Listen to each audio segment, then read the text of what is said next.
Thank you, everyone. Since I have spoken quite a bit today already on theological topics, which I love to do you have any questions? Now that I'm here, I may be able to help you with your own thoughts on things, your future.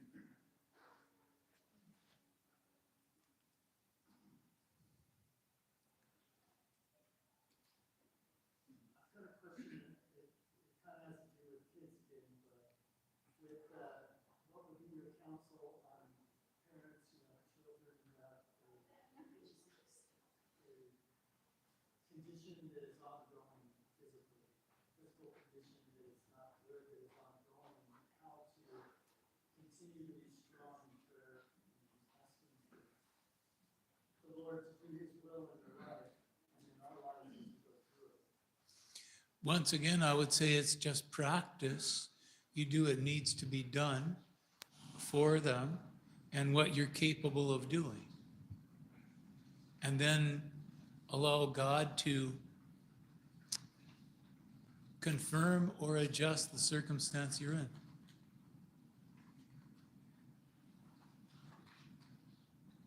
And then He works it out in His way. The thing we must realize is we see things almost exclusively from an earthly, temporary position. But God sees things from an eternal, heavenly position. So our perspectives are not the same.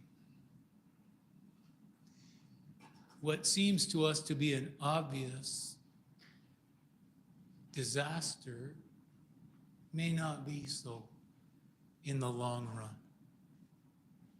But that's where faith comes in. Mostly faith is the practice of doing things every day, as good parents do. You know, whether somebody has a difficulty physically, emotionally, spiritually or not, you're going to serve every day the love of your family. And whatever needs they have, you're going to do the best you can to provide. And just constantly be of that mind with humility. Allow God to use you that way. There was once a monastic who was never perturbed by anything. So when they went to the refectory and the food was too salty, he added broth. And when it didn't have enough, he added salt. So he was never perturbed. Just an example. That's what I would do. Yeah, Father, I do have a question for you. And the question that I have actually is something that I just wanted the parish to be listening to and hearing what your grace has to say. We've been in our building here now for, I think it's been 26 years, 25 years? 27. Okay. Well, 27 in September. Yes. And this building that we are so thankful for used to be a blank warehouse. We built it out. It's not been blessed. So the Lord has blessed us in that we have paid this building off. We just had a fundraiser in December where we raised $467,000 towards our building fund, which now has $2 million in it. That's the good news. The bad news is we live in Orange County. And real estate is expensive. What we thought might get us there 5 years ago might have been $10 million. Now maybe it's $15 or $16 million. Armin would have more precise numbers. But so then the question for us is, we love the beauty of Orthodoxy. I love the beauty of this place, but we would love to be looking forward towards the future, and that's kind of what a lot of us are thinking we would like to do. I love being here. I'm open to staying here. I'm open to what God has to do with us moving to another building. I know I've thrown a lot of things at you there, but I'd love to get your thoughts regarding our future in the building. Thank you for the question by saying Consecration of a building should be in a permanent place, not in a temporary space. I didn't mean that again. So, forgive me for always doing that, but I don't know. That's what I would do. So it'd be a permanent place, because you're going to then put the relic reset in a recessed box in the altar itself with a scroll of all the founding members, or those who began the church here, St. Barbara. And that's like baptizing a space on earth. It becomes a heavenly embassy on earth. So it's God's kingdom property here. So whenever you go into that space, he owns it. And in the midst of this, Orange County is a heavenly place, literally.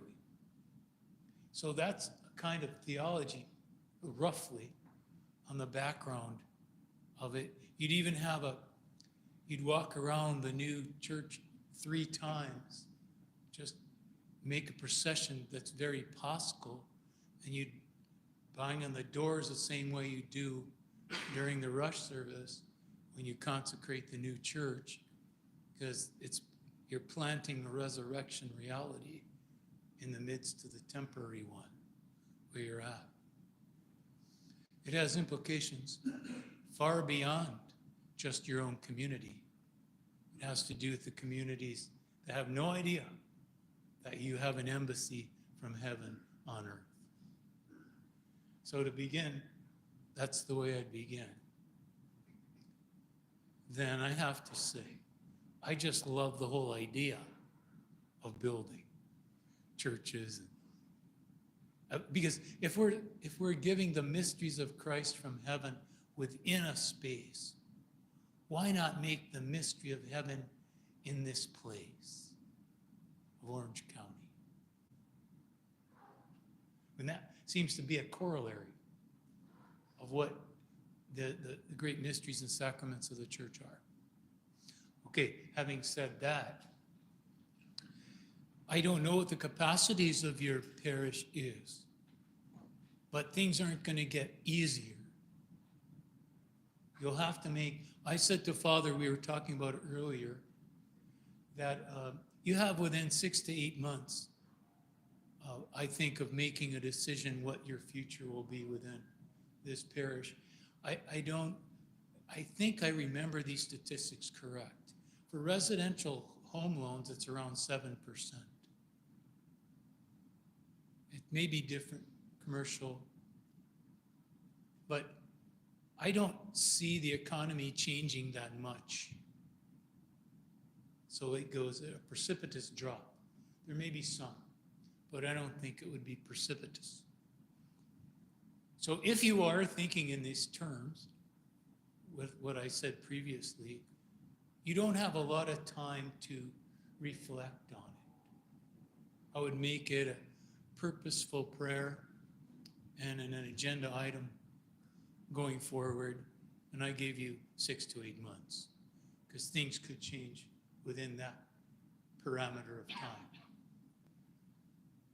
And these are just, I'm not ordering anything, just giving it for your own hearts and thoughts to think about it. Things aren't going to get cheaper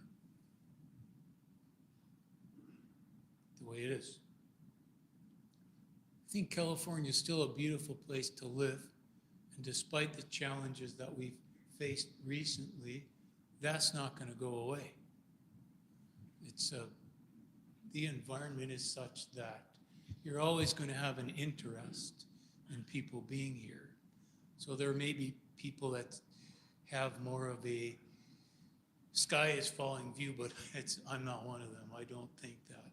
You'll go through difficult times and easier times. That's going to be stable. Now, I actually knew Lindsay before I knew Father, because she was a youth director at St. Michael's Church in Louisville, Kentucky, is where I met her. And then, as I said, I interviewed Father Joshua to go to seminary the next year. and I'm glad I did. Here he is. So between both of them, I know they're partners in the pastoral life of the church here. And they're at that point in their life where they're going to build up their ministry within getting to know all of you in a greater and more intimate degree. You're in the perfect position now with these things in place to make a decision for a permanent building. You may not be in this position poised for the future in the future, at least not within a long future. I give you the 6 to 8 months loan, maybe 2 to 3 years at the outset of deciding what your ultimate building plans are going to be.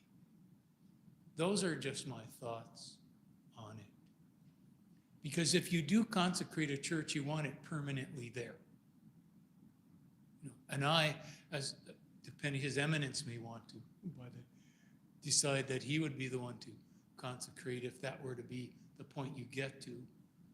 But nonetheless, bishops are more comfortable and to make sure this is the permanent place. Because how do you desacralize something that's already been made that sacred space, that incongruent, irregular? Not that it can't be done, but it's irregular. Oh, I have one more statistic. This is my personal experience, because I had the blessing of actually building a church complex when I was a priest. And this is my formula. I'm not saying it's the formula. It's my formula. If you already have 40% of the total cost pledged, I would go ahead and promote the building of the church. Because people won't be intimidated since they already have a 40% commitment from other people.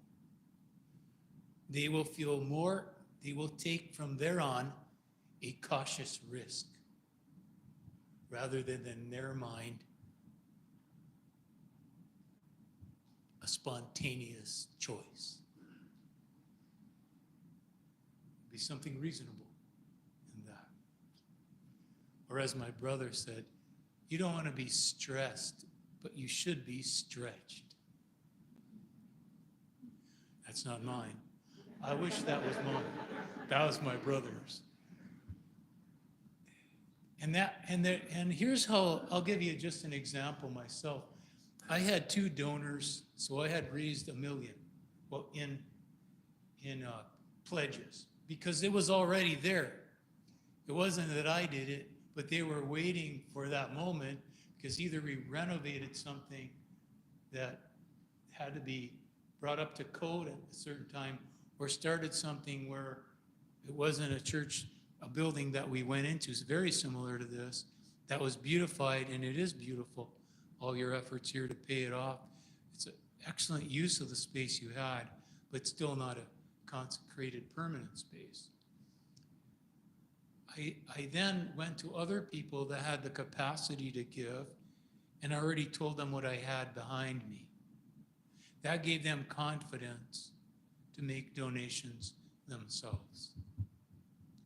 But if I went in as much as they trusted and loved me as their pastor, and I was just giving them an idea of what we could do, it would have been a lot different than having a foundation of what was possible, practically, financially, and obviously. So that's my views on your question. But you have to decide as a church, father's leadership, what you're going to do. Would that 40% be the committed funds, pledges or otherwise, whatever we sell this building for before financing? Yeah, it was. I'm not saying it would have to be, but it was without selling the building. It was 40% of people dedicated to a new building. They assumed we could sell it, and we did, but it wasn't included in the 40% pledges. So there was no qualification behind it. There was just an enthusiasm for it. And it actually surprised me. Because I happen to have been the priest who was assigned there, and I looked at all that we had to do with the parish's building, and I knew the people somewhat, but I said, I don't know. If it was me, I would go somewhere else where we could build it according to our standards and use that financing for the future, not to maintain, but to increase, because I think it will. As it happened, it all went that way, the way I'm just saying it. But I'm not saying I was clairvoyant or prophetic. It was just a reasonable deduction that I made from the circumstances I was in. Then I think I really did something that I'm pretty great. I'm not great, but I thought of this when I made a general parish meeting to see if we'd do it or not. I said, listen now, if this doesn't work, it was my decision. But if it's work, it's your decision. I couldn't do it. I could only suggest it. So if it doesn't work, it's my fault. If it does, it's to your glory, or something like that. I said, so how can you lose? Which kind of surprised me getting out of academic environment of seminary. Now all of a sudden I'm talking about these practical things. You know, there was like unanimous, but one family abstained. Well, and they just abstained. They didn't say no. But it's something broke in the community where they may have been looking for that one impetus forward, and there it was. But 40%, so that's my experience, of pledges without the sale. But that doesn't mean you have to take that. 40% was my cutoff point for me. I thought that encouraged people. If I didn't have that, people might have wanted to have contributed, but I don't know if they would have had the strength or the self-confidence in order to do it. And many of you are business people, you know more than I do on what I just said. But that seemed to me to work. And I've applied that standard to 2 other churches in the Midwest, and it worked for them. But I'm just saying in answer to the questions, I'm not, being arbitrary in my Episcopal role to say that. I think we have to do things with maybe inspiration and prophecy that comes from the bishop. It has to be a conciliar decision of all the people of God. I'm not over you, I'm with you. I'm not only with you, I'm for you. So that's the way I look at it.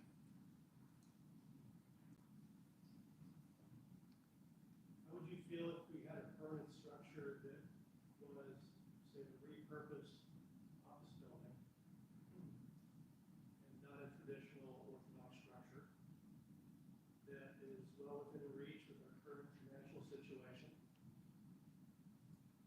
compared to something that would be double the cost, not within our current structure, not within our current financial statements, but was a glorious traditional Orthodox building.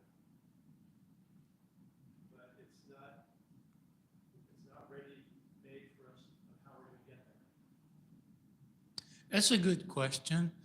And frankly, I still think it would be better to have a beautiful, constructed, iconographic, in a sense, architecture to start with, even if it was double the cost, to be very frank. Because how would it be appreciably different than a building like this that was made permanent? Now, I wouldn't oppose anything as such. You have to come up with that yourself.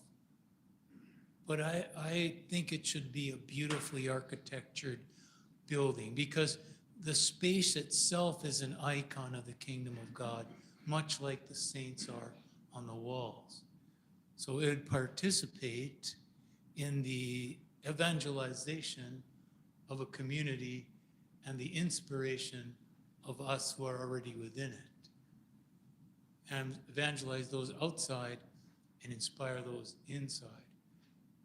So, but as I say, I wouldn't oppose what you decide otherwise, because you do have to consider costs and things.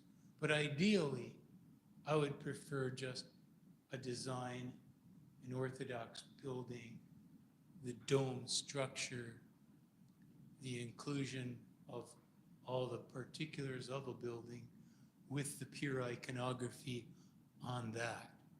If you're able to do it, even if it's more, I would go in that direction. But you have to decide, and it can't even be done just in a rational way. Reason it plays a role in it has to be prayer, then comfort with uncertainty to a certain degree. But I try to balance the two at the 40%. There's something there, and there's something that's not there. I don't know if that's an answer to your question, but I'd prefer a pure Orthodox building. The question was asked in the framework of our resources are limited, but God's are not. Yeah. That you would be dependent on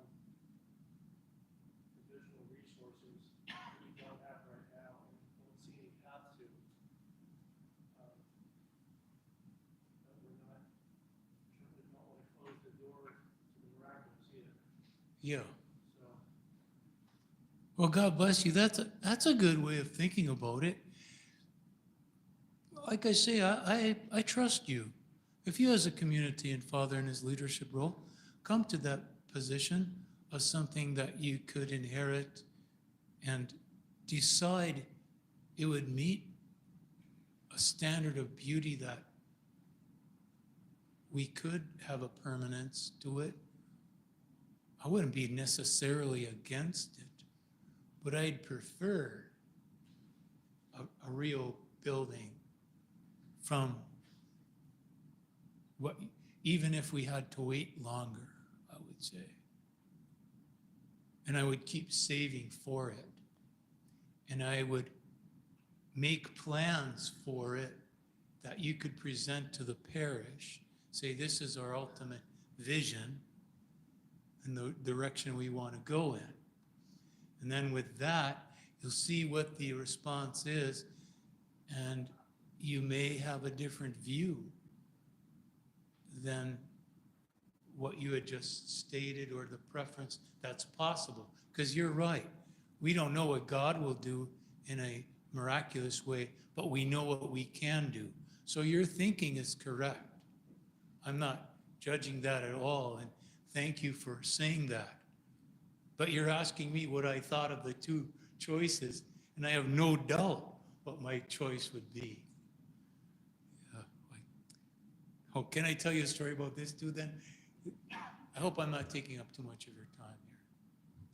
Now, when we decided to build the building in Fort Wayne, the people that donated most of it, they came to me with different options about what kind of materials to use.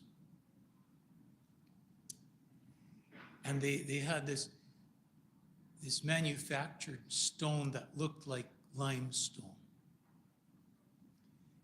And they said, Father, what do you think? I said, we should have real Indiana limestone because it's from the state.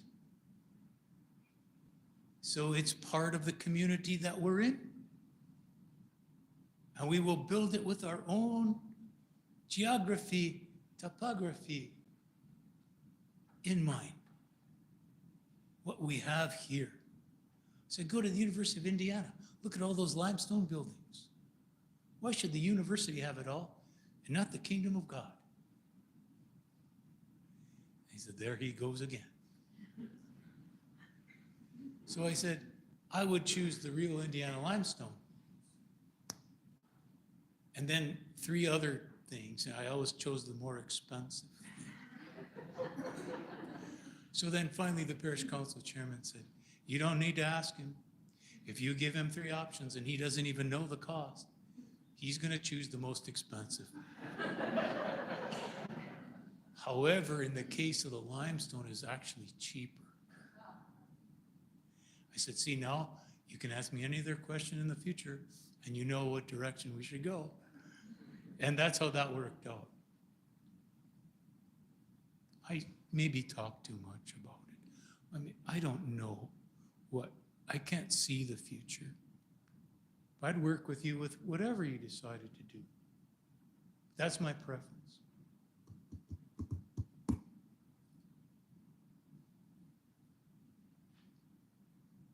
Any other questions?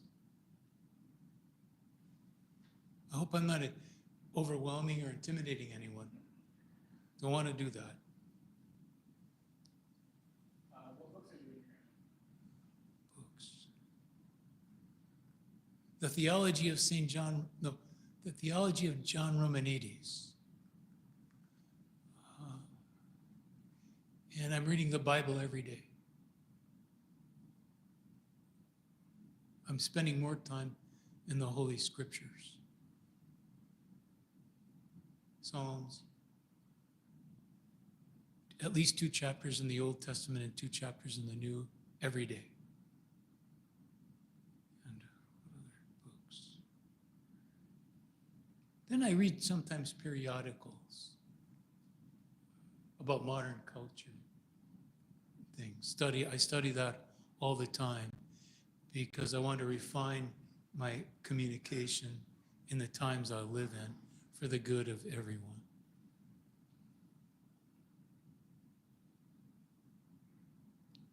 Yeah.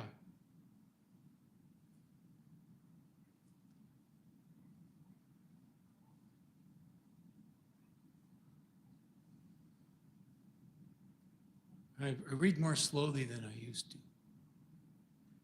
I take notes on almost everything I read. Maybe because I'm getting older and I got to remind myself of what I just learned. It's very important to know where you live, when you live, how you live, and with whom you live. This is our time. It's the time God placed us in. It's not too much for us. Somebody asked, oh, I wish I could have been in this time or that time. And I said, well, then you're saying God made a mistake by putting you in this time. Because he gave us this time to struggle and to communicate. He knows more than us. This is the world he gave us. There's a lot of good in it. We can help people. And I'm coming to understand that I've been studying the secular world, secularum and Latin worldly. I think there's a lot of faith underneath the surface of the secular thought. Because people, they want perfection, but they think they can make it on their own. And what we would say is, it's already broken. God repaired it. He redeemed it. He renewed it. Let's us find it so we can build upon his standards. Perfection isn't wrong, but how do you get to the perfect place? I don't think I can do it on my own. I can do it by being inspired by God, and we'll do it together. He with us, and us with him. So I'm beginning to think that. You know how many wonderful people, I'm in the hotel and you see all these wonderful people working hard every time they see their smiles and they're working. I felt, I'm seeing a lot of good things out there. They all have families like we do. I don't know what their faith or lack thereof is, but I do know they're committed to what they're doing. I mean, look at how people are now recovering from their fires. Most of the people say they're going to rebuild. There's not a giving up there. And that's very inspirational.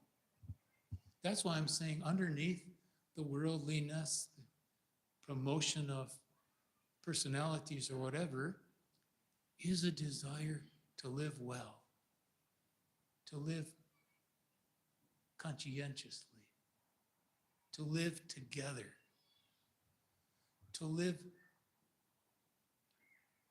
with difference but not dissension.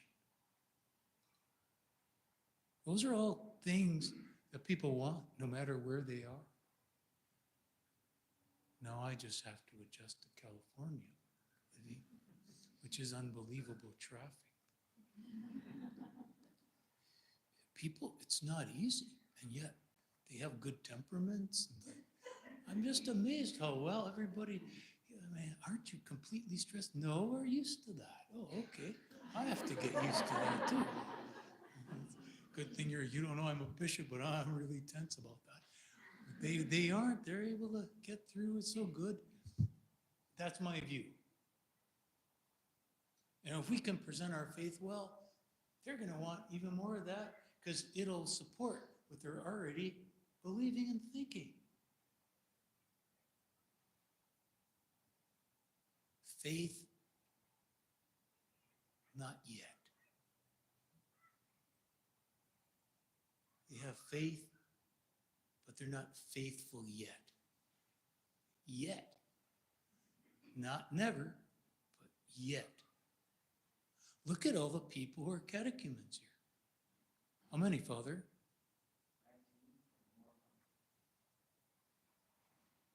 Right on the threshold, right in the narthex, before they're in the nave. They're already searching. We didn't even go out searching for them. Their hearts are ready to have us receive them. We're almost at the time of the book of Acts.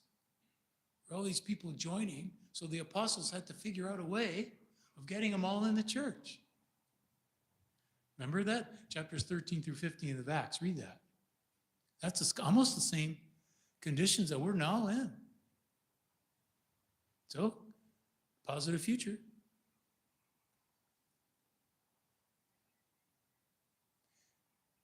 Have you any other questions? Yes, ma'am. Yeah, I'll do my best to answer. So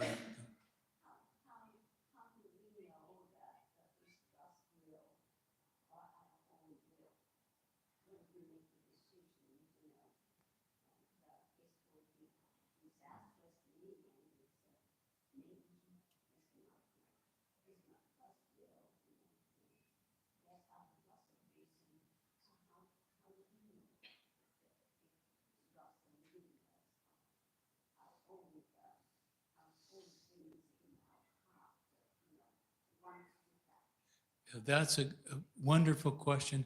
How do we know it's God's will and not our will, or how do we discern or determine if it's God's will or our will? There's no absolute perfect answer to that. There's only a cooperation and a communion with God. Discernment comes with experience in Christ.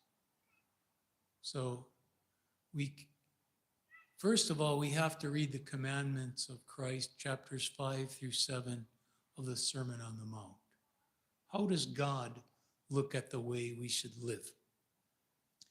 And if we're trying to practice that, then our own thoughts, choices will be predetermined by what we know Jesus, what he would do. The only way to know that is to know what he talked about and the best summary is 5 through 7 of St. Matthew's Gospel, chapter 12 of Romans. And then you have to go ahead and make a decision based on that. And still you don't know if that's God's determinate will because he didn't intrude and give it to you so clearly that you recorded it somewhere. And so it's a cooperation. And then as long as you mean to do good with what the decision you have is, and that's the reason you sincerely made it, that's something too. So the first thing is know what Jesus Christ would do. The second thing is do what I intend to do basically good. And the third thing is, am I capable of actually accomplishing this good? And then make a decision on that. And every day say, if this be according to your will. Sometimes I'll pray for people, and I think I have a specific thing in mind because they ask me specifically for something. And I didn't always do this, but I think the last decade I have been, I would say, if this be according to your will. That's how I start out. And I say, I'm asking this. Before I would just ask it, assuming that it's good, so God must want that. And that may be true. But the better thing is, if this be according to your will, this is what I'm asking. And then it's good to have a spiritual confessor, father, who knows you. And you could ask that person.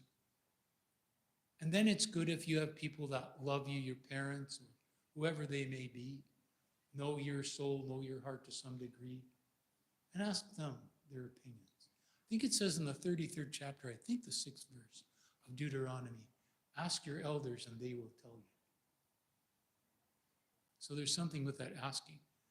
Now, it doesn't mean you should go and do whatever they say.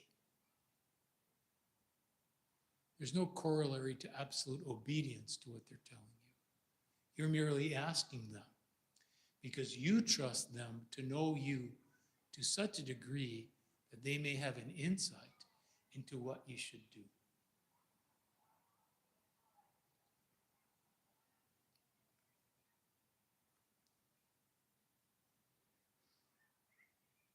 And then, if it has to do with your profession, what are your talents? What are you good at? If it has to do with your children or your spouse, you'll have to ask you, what are my motives for this? You get all that straightened out and go ahead and make that decision. And then don't be afraid once the decision is made. Don't second guess yourself. Don't turn around and become like Lot's wife and be frozen in a sort of paralysis of non-activity and say, well, maybe I have to change my mind. You ever hear of a poet, T.S. Eliot? He wrote called The Love Song of J. Alfred Prufrock. In there was this man who was aging and who was looking at himself, and he said, I have time for a number of indecisions. I am no John the Baptist, and my head is not on a platter. I have time for indecisions. So that relocates authority to you, and we're just not made that way. We have to go on and make a choice.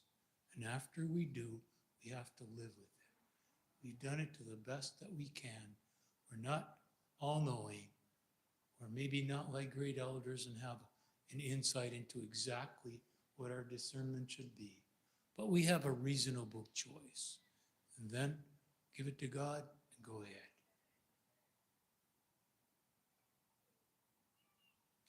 I'm telling you though, I'm not perfect at it. That's why I examined it, asked myself that question. But I do know that you can't just keep revisiting your own choices. You'll be paralyzed. There's always reason to stop. And sometimes it's good. But if you just have stop signs and no green, can't go anywhere. Everything's red, although here many people look at the lights relatively. I mean, I'm not criticizing, but there are even places where they have signs, do not make a left turn, even though it says make a left turn. I mean, even though officially on the lights you would, but certain times during the day you don't make that left turn. There's signs there. It's amazing how that is. But that's what I would say. You have to have a go light and you have to have a stop light. So the stops are sometime, but indecisions today often overwhelm people.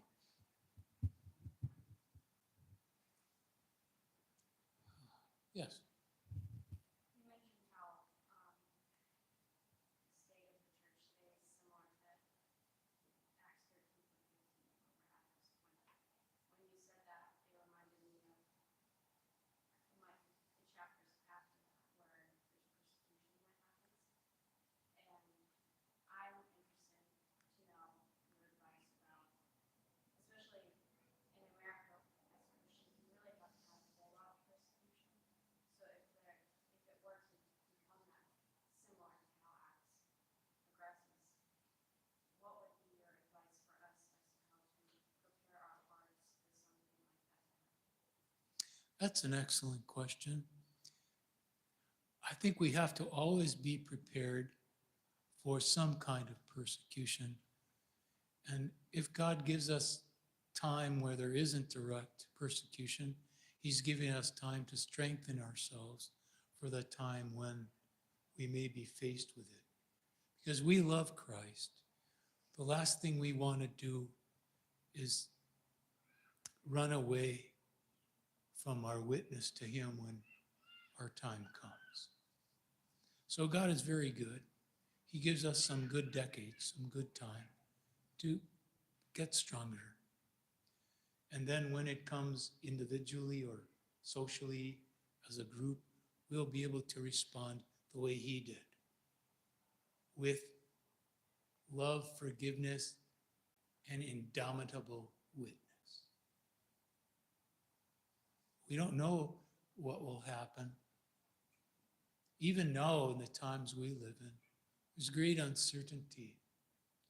And there seems to be a vulnerability in the social makeup of things, in the political predictability of things, in the strange polarization of opinions, which seem to be more and more split rather than coming together. And I think even the tone of aggressive confrontation. Growing up, I've never seen it like that. I'm shocked by how that is. So there's clouds in the horizon. Still, the sky is pretty clear. There are clouds, and maybe our time will come for our personal witness in that situation. It was so good, the chapters that come after that. Maybe all these people are coming in for that strengthening too.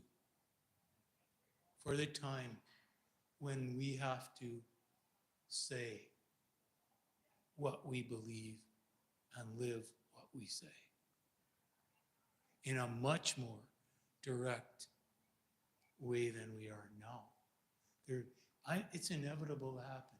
Blessed are you when men persecute you and abuse you and say all manner of things against you falsely for my sake.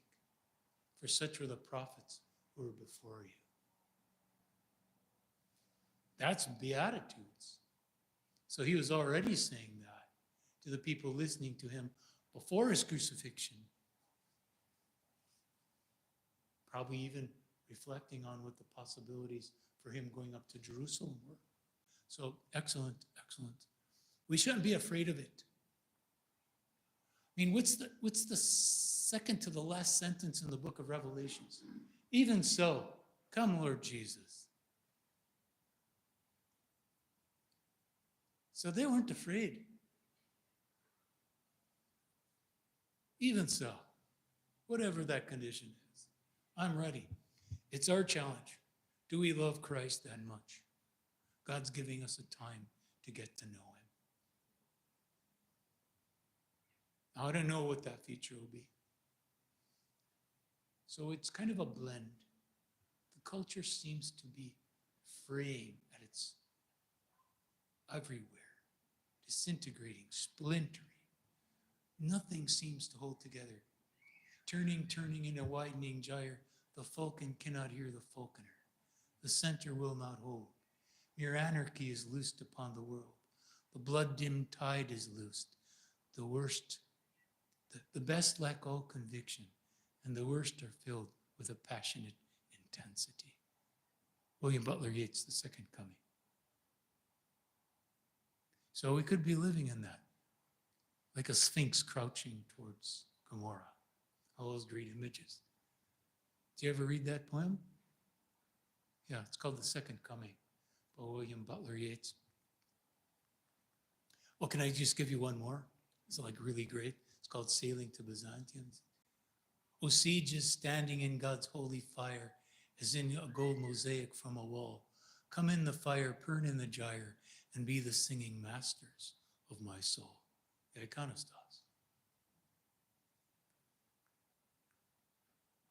I'm such a fortunate person to be able to be a bishop and to give you little poems and things. Thank